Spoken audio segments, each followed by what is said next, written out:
Hi ಎಲ್ರಿಗೂ ನಮಸ್ಕಾರ. ಇವತ್ತಿನ ಈ ಒಂದು ವಿಡಿಯೋದಲ್ಲಿ ಏನಂದ್ರೆ ಯುವನಿಧಿಗೆ ಯಾವ ರೀತಿ ಅರ್ಜಿ ಹಾಕ್ಬೇಕು ಅದ್ರ ಬಗ್ಗೆ ತಿಳ್ಕೊಳ್ಳೋದಾಗಿದೆ. ನೀವೇನಾದ್ರೂ ಮೊದಲನೇ ಬಾರಿಗೆ ಈ ನಮ್ಮ ಯೂಟ್ಯೂಬ್ ಚಾನಲ್ಗೆ ಮತ್ತು ಯಾರು ನಮ್ಮ ಯೂಟ್ಯೂಬ್ ಚಾನಲ್ಗೆ ಸಬ್ಸ್ಕ್ರೈಬ್ ಆಗಿಲ್ಲ ಅವರು ಒಂದು ಸಬ್ಸ್ಕ್ರೈಬ್ ಆಗಿ ಹಾಗೆ ಒಂದು ಲೈಕ್ ಕೊಡಿ ಅಂತ ಹೇಳ್ತಾ ಈ ಒಂದು ವಿಡಿಯೋದಲ್ಲಿ ಏನಂದ್ರೆ ನಮ್ಮ ಕರ್ನಾಟಕ ಸರ್ಕಾರ 2023ರಲ್ಲಿ ಜಾರಿಗೆ ಮಾಡಿರ್ತಕ್ಕಂಥ ಈ ಯುವನಿಧಿಯ ಜೊತೆಗೆ ಇನ್ನುಳಿದ 4 ಖಾತರಿ ಯೋಜನೆಗಳನ್ನ ಹಂಗೆ ಸ್ವಲ್ಪ ಲೈಟ್ ಆಗಿ ನೋಡ್ಕೊಂಡು ಬರೋಣ. ಯುವನಿಧಿ ಬಗ್ಗೆ ಸ್ವಲ್ಪ ಹೇಳ್ತೀನಿ. ಅದಕ್ಕೂ ಮುಂಚೆ ನಮಗೆ ಗೊತ್ತಿರಲಿ ಅನ್ನೋದಕ್ಕೋಸ್ಕರ ತಿಳ್ಕೊಳ್ಳೋಣ ಏನಿದೆ ಅನ್ನೋದನ್ನ ಸ್ವಲ್ಪ ಹಂಗೆ ಲೈಟ್ ಆಗಿ 4 ಯೋಜನೆಗಳ ಬಗ್ಗೆ, ನಂತರ ಯುವನಿಧಿಯ ಬಗ್ಗೆ ನಾವು ಸ್ಟಾರ್ಟ್ ಮಾಡ್ತೀನಿ ವಿಡಿಯೋನ. ಮೊದಲನೇದಾಗಿ ಗೃಹ ಜ್ಯೋತಿ ಅಂತಕ್ಕಂಥದ್ದು. ಗೃಹ ಜ್ಯೋತಿ ಪ್ರತಿ ಮನೆಗೆ 200 ಯೂನಿಟ್ ಉಚಿತ ವಿದ್ಯುತ್ ಅನ್ನ ನೀಡತಕ್ಕಂಥ ಒಂದು ಯೋಜನೆಯಾಗಿದೆ. ಗೃಹ ಜ್ಯೋತಿ ಅಂತಕ್ಕಂಥದ್ದು ಪ್ರತಿ ಮನೆಗೆ 200 ಯೂನಿಟ್ ಗಳನ್ನ ವಿದ್ಯುತ್ ಅನ್ನ ಉಚಿತವಾಗಿ ನೀಡತಕ್ಕಂಥ ಯೋಜನೆಯಾಗಿದೆ. ಇನ್ನು ಕರ್ನಾಟಕ ಸರ್ಕಾರ ಹೊರಡಿಸಿರ್ತಕ್ಕಂಥ ಎರಡನೇ ಯೋಜನೆ ಗೃಹಲಕ್ಷ್ಮಿ ಅಂತಕ್ಕಂಥ ಖಾತರಿ ಯೋಜನೆ. ಗೃಹಲಕ್ಷ್ಮಿ ಖಾತರಿ ಯೋಜನೆ ಇದು ಕುಟುಂಬದ ಮಹಿಳಾ ಮುಖ್ಯಸ್ಥರಿಗೆ, ಅಂದ್ರೆ ಕುಟುಂಬದಲ್ಲಿ ಯಾರು ಮಹಿಳಾ ಮುಖ್ಯಸ್ಥರಿದ್ದಾರೆ ಅವರಿಗೆ ಮಾಸಿಕವಾಗಿ 2,000 ರೂಗಳನ್ನ ನೀಡತಕ್ಕಂಥ ಒಂದು ಯೋಜನೆಯಾಗಿದೆ. ಅಂದ್ರೆ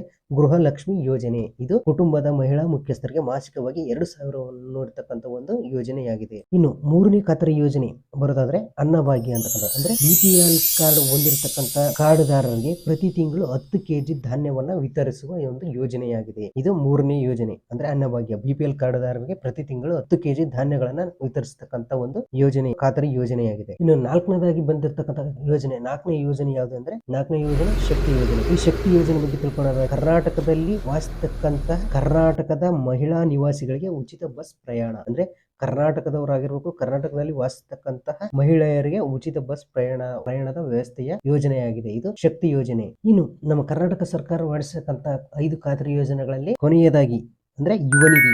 ಇದು ನಿರುದ್ಯೋಗ ಪದವೀಧರರಿಗೆ 3,000 ಮತ್ತು ಡಿಪ್ಲೊಮಾ ಪದವೀಧರರಿಗೆ 1,500 2 ವರ್ಷಗಳವರೆಗೆ ಮಾಸಿಕವಾಗಿ ನೀಡತಕ್ಕಂಥ ಒಂದು ಯೋಜನೆಯಾಗಿದೆ. ಈಗಿನ ಮೇಲಿನ ನೋಡಿದ್ರಲ್ಲ 5 ಖಾತರಿ ಯೋಜನೆಗಳು ಅಂತಕ್ಕಂಥದ್ದನ್ನ, ಈ 5 ಖಾತರಿ ಯೋಜನೆಗಳಿಗೆ ನಮ್ಮ ಕರ್ನಾಟಕ ಸರ್ಕಾರ ಸುಮಾರು 52,000 ಕೋಟಿಗಳನ್ನ ಹಂಚಿಕೆ ಮಾಡಲಾಗಿದೆ. ಈಗ ನಾವು ಯುವನಿಧಿ ಖಾತರಿ ಯೋಜನೆ ಬಗ್ಗೆ, ಕರ್ನಾಟಕ ಸರ್ಕಾರ ಹೊರಡಿಸಿರ್ತಕ್ಕಂಥ 5 ಯೋಜನೆಗಳಲ್ಲಿ ಯುವನಿಧಿ ಯೋಜನೆ ಬಗ್ಗೆ ನಾವು ನೋಡ್ಕೊಂತ ಹೋಗೋಣ. ಈ ವಿಡಿಯೋ ಅಂತಕ್ಕಂಥದ್ದು ಸ್ವಲ್ಪ ಲೆಂತ್ ಆಗುತ್ತೆ, ದಯವಿಟ್ಟು ಸಂಪೂರ್ಣವಾಗಿ ನೋಡಿ, ಯಾಕಂದ್ರೆ ಅರ್ಥ ಆಗುತ್ತೆ. ಹಂಗೆ ವಿಡಿಯೋನ ಇಲ್ಲಿ ಸ್ಕಿಪ್ ಮಾಡದೆ ಕಂಟಿನ್ಯೂ ಆಗಿ ನೋಡಿ, ನಿಮಗೆ ಈ ಒಂದು ಯುವನಿಧಿ ಸ್ಕೀಮ್ ಬಗ್ಗೆ ನಿಮಗೆ ಅರ್ಥ ಆಗುತ್ತೆ.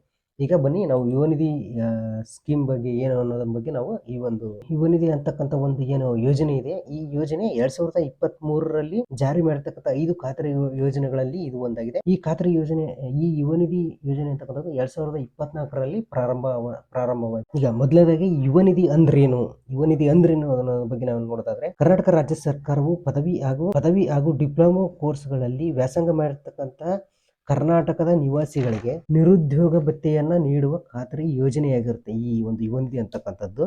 ಇದು ಪದವೀಧರರಿಗೆ 3,000 ಹಾಗೂ ಡಿಪ್ಲೊಮಾ ತೇರ್ಗಡೆಯಾಗಿರ್ತಕ್ಕಂಥವ್ರಿಗೆ 1,500 ಮಾಸಿಕವಾಗಿ ಭತ್ಯೆಯನ್ನ 2 ವರ್ಷಗಳವರೆಗೆ ನೀಡ್ತಕ್ಕಂಥ ಒಂದು ಯೋಜನೆಯಾಗಿದೆ ಈ ಯುವನಿಧಿ ಅಂತಕ್ಕಂಥದ್ದು. ಅಂದ್ರೆ ಈ ಯುವನಿಧಿ ಅಂತಕ್ಕಂಥದ್ದು ಪದವಿ ಮುಗಿಸಿ 180 ದಿನಗಳು, ಅಂದ್ರೆ 6 ತಿಂಗಳು ಕಳೆದರೂ ಉದ್ಯೋಗ ಲಭಿಸದ ಪದವೀಧರರಿಗೆ ನೀಡತಕ್ಕಂಥ ಒಂದು ನಿರುದ್ಯೋಗ ಭತ್ಯೆಯಾಗಿದೆ. ಇದು ಈ ಒಂದು ಯುವನಿಧಿ ಖಾತರಿ ಯೋಜನೆ ಅಂತಕ್ಕಂಥದ್ದು ಡಿಪ್ಲೊಮಾ ಮತ್ತು ಪದವೀಧರರಿಗೆ 2 ವರ್ಷದವರೆಗೆ ಈ ಒಂದು ನಿರುದ್ಯೋಗ ಭತ್ಯೆ ಅಂತಕ್ಕಂಥದ್ದು, ಅಂದ್ರೆ 6 ತಿಂಗಳು ಅಥವಾ 180 ದಿನಗಳ ಕಳೆದರೂ ಉದ್ಯೋಗ ಲಭಿಸತಕ್ಕಂತಹ 2 ವರ್ಷಗಳ ಕಾಲದವರೆಗೆ ಈ ಒಂದು ನಿರುದ್ಯೋಗ ಭತ್ಯೆಗಳನ್ನ ನೀಡಲಾಗುತ್ತೆ. ಹಾಗೇನೆ ಈ ಉನ್ನತ ವ್ಯಾಸಂಗಕ್ಕೆ ದಾಖಲೆ ಹೊಂದಿ ವಿದ್ಯಾಭ್ಯಾಸ ಮುಂದುವರಿಸಿದವರಿಗೆ ಈ ಯೋಜನೆ ಅನರ್ಹರಾಗಿರ್ತಾರೆ. ಓಕೆ, ನಮಗೆ ಈಗ 5 ಖಾತರಿ ಯೋಜನೆ ಬಗ್ಗೆ ನಾವು ಸ್ವಲ್ಪನೇ ತಿಳ್ಕೊಂತ ಹೋದ್ವಿ. ಹಾಗೇನೆ ಈ ಯುವನಿಧಿ ಅಂದ್ರೇನು, ಯುವನಿಧಿ ಯಾರಿಗೆ ಬರುತ್ತೆ ಮತ್ತು ಎಷ್ಟು ಬರುತ್ತೆ, ಪದವೀಧರರಿಗೆ ಎಷ್ಟು ಬರುತ್ತೆ, ಡಿಪ್ಲೊಮಾದವರಿಗೆ ಎಷ್ಟು ಬರುತ್ತೆ, ಇದಕ್ಕೆ ಏನು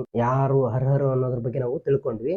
ಹಾಗೆ ಈ ಯುವನಿಧಿ ಅರ್ಜಿಯನ್ನ ಸಲ್ಲಿಸಬೇಕಾದ್ರೆ ಇದಕ್ಕೆ ಬೇಕಾಗಿರತಕ್ಕಂಥ ಮೇನ್ ಡಾಕ್ಯುಮೆಂಟ್ಸ್ಗಳೇನು ಅನ್ನೋದ್ರ ಬಗ್ಗೆ ನಾವು ಗಮನ ಹರಿಸೋಣ. ಅಂದ್ರೆ ಡಾಕ್ಯುಮೆಂಟ್ಸ್ ಏನೇನು ಬೇಕಾಗುತ್ತೆ, ಈ ಯುವನಿಧಿಯನ್ನು ಅಂತಕ್ಕಂಥ ಒಂದು ಅರ್ಜಿಯನ್ನ ಸಲ್ಲಿಸಬೇಕಾದ್ರೆ ಏನೇನು ಡಾಕ್ಯುಮೆಂಟ್ಸ್ ಬೇಕಾಗುತ್ತೆ ಅನ್ನೋದ್ರ ಇಲ್ಲಿ ಮೇನ್ ಆಗಿ ಯುವನಿಧಿ ಅರ್ಜಿಯನ್ನ ಸಲ್ಲಿಸಬೇಕಾದ್ರೆ ಸೇವಾ ಸಿಂಧು ಪೋರ್ಟಲ್ ನಲ್ಲಿ ಮೇನ್ ಆಗಿ ಬೇಕಾಗಿರ್ತಕ್ಕಂಥ ಡಾಕ್ಯುಮೆಂಟ್ಗಳಂದ್ರೆ ನಿಮ್ಮ SLC ಮಾರ್ಕ್ಸ್ ಕಾರ್ಡ್ ಅಂತಕ್ಕಂಥದ್ದು ಬೇಕಾಗುತ್ತೆ. ಆಮೇಲೆ PUC marks card, SLC marks card, PUC marks card, Aadhaar card ಮತ್ತು ಕ್ಯಾಸ್ಟ್ ಅಂಡ್ ಇನ್ಕಮ್ ಅಂತಕ್ಕಂಥದ್ದು ಮೇನ್ ಆಗಿ ಬೇಕಾಗುತ್ತೆ. ಹಾಗೇನೆ ನಿಮ್ಮ ಒಂದು ಈಗಿರ್ತಕ್ಕಂಥ ಮೊಬೈಲ್ ನಂಬರ್, ಅಂದ್ರೆ ಆಧಾರ್ ಕಾರ್ಡ್ಗೆ ನಿಮ್ಮ ನಂಬರ್ ಯಾವ ಲಿಂಕ್ ಆಗಿರುತ್ತೋ ಆ ಒಂದು ನಂಬರು ಮತ್ತು ಈ ಜಿಮೇಲ್ ಐಡಿ ಅಂತಕ್ಕಂಥದ್ದು ಬೇಕಾಗುತ್ತೆ. ಈ ಜಿಮೇಲ್ ಐಡಿ ಅಂತಕ್ಕಂಥದ್ದನ್ನ ಯಾವ ತರ ಕ್ರಿಯೇಟ್ ಮಾಡ್ಕೋಬೇಕು ಅನ್ನೋದನ್ನ ನಾನು ಮುಂದಿನ ವಿಡಿಯೋದಲ್ಲಿ ನಿಮಗೆ ತಿಳಿಸ್ಕೊಡ್ತೀನಿ. ಈಗ ಫಸ್ಟ್ ಮೊದಲನೇದಾಗಿ ಏನಂದ್ರೆ ಈ ಯುವನಿಧಿಗೆ ಏನೇನು ಡಾಕ್ಯುಮೆಂಟ್ ಬೇಕು ಅನ್ನೋದ್ರ ಬಗ್ಗೆ ನಾನು ಈಗ ಹೇಳಿದ್ದೀನಿ.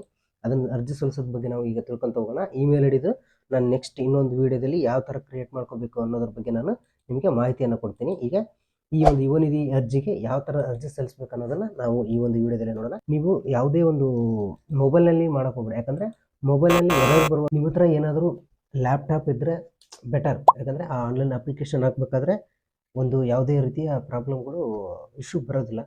ಡೆಸ್ಕ್ಟಾಪ್ ಅಥವಾ ಲ್ಯಾಪ್ಟಾಪ್ನಲ್ಲಿ ನೀವು ಹಾಕಿದರೆ ಬೆಟರು. ಬಟ್ ಮೊಬೈಲಲ್ಲಿ ಹಾಕೋಕೆ ಹೋದರೆ ಕೆಲವೊಂದು ಸಲ ನಿಮಗೆ ಸರ್ವರ್ಗಳು ಬರೋ ಪ್ರಾಬ್ಲಮ್ ಇರುತ್ತೆ. ಯಾಕಂದರೆ ನೀವು ಸಲ್ಲಿಸ್ತಕ್ಕಂಥ SLC ಮಾರ್ಕ್ಸ್ ಕಾರ್ಡ್ ಆಗಿರ್ಬೋದು, PUC ಮಾರ್ಕ್ಸ್ ಕಾರ್ಡನ್ನು ಸಲ್ಲಿಸಬೇಕಾದ್ರೆ ನೀವು ತೆಗೆದಿರ್ತಕ್ಕಂಥ ಫೋಟೋ ಆಗಲಿ ಅದನ್ನು ಅಪ್ಲೋಡ್ ಮಾಡಬೇಕಾದ್ರೆ ಸರ್ವರ್ ಎರರ್ ಬರೋ ಸಾಧ್ಯತೆಗಳಿರುತ್ತೆ. ಹಾಗಾಗಿ ನೀವೇನಂದರೆ ಲ್ಯಾಪ್ಟಾಪ್ ಅಥವಾ ಡೆಸ್ಕ್ಟಾಪ್ನಲ್ಲಿ ನಿಮ್ಮ ಅರ್ಜಿಗಳನ್ನು ಸಲ್ಲಿಸಿ, ಇಲ್ಲಾಂದರೆ ನಿಮ್ಮ ನಿಯರೆಸ್ಟ್ ಇರತಕ್ಕಂಥ ಒಂದು ಸೈಬರ್ ಸೆಂಟರ್ಗಳಿಗೆ ಹೋಗಿ ಅರ್ಜಿಯನ್ನು ಸಲ್ಲಿಸಿ. ಬನ್ನಿ ನಾನೀಗ ಸ್ಟಾರ್ಟ್ ಮಾಡ್ತೀನಿ ಯಾವ ಥರ ಅಂತ ನೋಡ್ಕೊಳ್ಳಿ. ಸೇವಾ ಸಿಂಧು ಪೋರ್ಟಲ್ನ ಓಪನ್ ಮಾಡ್ಕೊಳ್ಳಿ. ಸೇವಾ ಸಿಂಧು ಪೋರ್ಟಲ್ನ ಓಪನ್ ಮಾಡ್ಕೊಂಡ್ಬಿಟ್ಟು ನಿಮ್ಮ ಯೂಸರ್ ID ಮತ್ತು ಪಾಸ್ವರ್ಡ್ನ ಹಾಕಿ. ನಿಮ್ಮ ಯೂಸರ್ ನೇಮು ಪಾಸ್ವರ್ಡ್ ಹಾಕಿ ನಾನೀಗ ತೋರಿಸ್ತಿದ್ದೀನಿ ನಿಮಗೆ ಸ್ಕ್ರೀನಲ್ಲಿ. ನಾನೀಗ ಯೂಸರ್ ನೇಮ್ ಒಂದು ಪಾಸ್ವರ್ಡ್ನ ಹಾಕ್ಬಿಟ್ಟು ನಾನು ಸೇವಾ ಸಿಂಧು ಪೋರ್ಟಲ್ನ ಓಪನ್ ಮಾಡ್ಕೊಂಡಿದ್ದೀನಿ. ಇಲ್ಲಿ ನೀವು ಈಗ ಕಾಣ್ತಿರ್ಬೋದು ಲೆಫ್ಟ್ ಸೈಡಲ್ಲಿ ಇಲ್ಲಿ ಕೆಳಗಡೆ ಕಾಣ್ತಿರೋದು ಯು ಆಲ್ ಅವೈಲೇಬಲ್ ಸರ್ವಿಸ್ ಅಂತಕ್ಕಂಥದ್ದು. ಇದ್ರ ಮೇಲೆ ಕ್ಲಿಕ್ ಮಾಡಿ. ಇಲ್ಲಿ ಕ್ಲಿಕ್ ಮಾಡಿದ ನಂತರ ಇಲ್ಲಿ ರೈಟ್ ಸೈಡಲ್ಲಿ ಇಲ್ಲಿ ಸರ್ಚ್ ಮಾಡಿ ನೀವು ಯುವ ನಿಧಿ ಯಾವುದು ಇಲ್ಲಿ ಬರುತ್ತೆ ನೋಡಿ. ಫಸ್ಟ್ ಆಪ್ಷನ್ ಯುವ ನಿಧಿ ಅರ್ಜಿ ಸ್ಥಿತಿ, ಯುವ ನಿಧಿ ಮಾಸಿಕ ನಿರುದ್ಯೋಗ ಸ್ವಯಂ ಘೋಷಣೆ ಅರ್ಜಿ ಅಂತಕ್ಕಂಥದ್ದು 3 ಶೋ ಆಗುತ್ತೆ. ಇಲ್ಲಿ ನೀವು ಮೊದಲನೇದಾಗಿ ಕಾಣ್ತಿರ್ತಕ್ಕಂಥ ಈ ಅಪ್ಲಿಕೇಶನ್ ಫಾರ್ ಯುವ ನಿಧಿ ಸ್ಕೀಮ್ ಅಂತಕ್ಕಂಥದ್ರ ಮೇಲೆ ಕ್ಲಿಕ್ ಮಾಡಿ. ಇದ್ರ ಮೇಲೆ ಕ್ಲಿಕ್ ಮಾಡಿದ ತಕ್ಷಣ ಡೈರೆಕ್ಟಾಗಿ ನೀವು ಯುವ ನಿಧಿ ಅಪ್ಲಿಕೇಶನ್ನ ಹಾಕ್ತಕ್ಕಂಥ ಒಂದು ಅಪ್ಲಿಕೇಶನ್ ಫಾರ್ಮೇ ಓಪನ್ ಆಗುತ್ತೆ. ಈ ಅಪ್ಲಿಕೇಶನ್ನ ನೀವು ಸರಿಯಾಗಿ ನೀಟಾಗಿ ಒಂದ್ಸತಿ ಇಲ್ಲಿ ಮೇಲೆ ನೋಡ್ಕೊಳ್ಳಿ. ಇಲ್ಲಿ ಏನೇನಿದೆ ಅಂತಕ್ಕಂಥ ಇನ್ಸ್ಟ್ರಕ್ಷನ್ನ ಇಲ್ಲಿ ಮೇಲ್ಗಡೆ check to academic details NDA portal ಇಲ್ಲಿ ಹೋಗಿ ನೀವು ಈ ಪೋರ್ಟಲ್ನಲ್ಲಿ ನೀವು ಕ್ಲಿಕ್ ಮಾಡಿದರೆ ಅಲ್ಲಿ ಹೋಗಿ ಯೂಸರ್ ನೇಮ್ ಏನಿದೆಯಲ್ಲ ಅದನ್ನು ಹಾಕ್ಕೊಂಡು ನೀವು ಚೆಕ್ ಮಾಡ್ಕೋಬೇಕು. ಇಲ್ಲಿ ತೋರಿಸುತ್ತೆ ನಿಮ್ಮ ಒಂದು ರೈಟ್ ಸೈಡಲ್ಲಿ ಕಾಣ್ತಾ ಇದೆ. ನೀವು ಯುವ ನಿಧಿ ಹೇಗೆ ಅವು ಕ್ವಶನ್ ಕೇಳ್ತಾ ಹೋಗುತ್ತೆ. ನೀವು ಎಸ್ ಆರ್ ನೋ ಹೌದು ಇಲ್ಲ ಅಂತಕ್ಕಂಥದ್ದನ್ನ ನೀವು ಆನ್ಸರ್ ಮಾಡ್ತಾ ಹೋದರೆ ನೀವು ಯುವ ನಿಧಿಗೆ ಅರ್ಹರದಿರೋ ಇಲ್ಲೋ ಅಂತಕ್ಕಂಥದ್ದು ಇಲ್ಲಿ ನಿಮಗೆ ಡಿಸ್ಪ್ಲೇ ಆಗುತ್ತೆ. ಆಮೇಲೆ ಇದನ್ನು ಎಸ್ ಕ್ಲಿಕ್ ಮಾಡಿಕೊಂಡು ಮುಂದೆ ನೀವು ಆಧಾರ್ ಅಥೆಂಟಿಕೇಶನ್ ಇರುತ್ತೆ. ಆ ಅಥೆಂಟಿಕೇಶನ್ನ ನೀವು ಕಂಪ್ಲೀಟ್ ಮಾಡಿಕೊಂಡು ಅಪ್ಲಿಕೇಶನ್ನ ಮುಗಿಸ್ಬೇಕಾಗಿರುತ್ತೆ.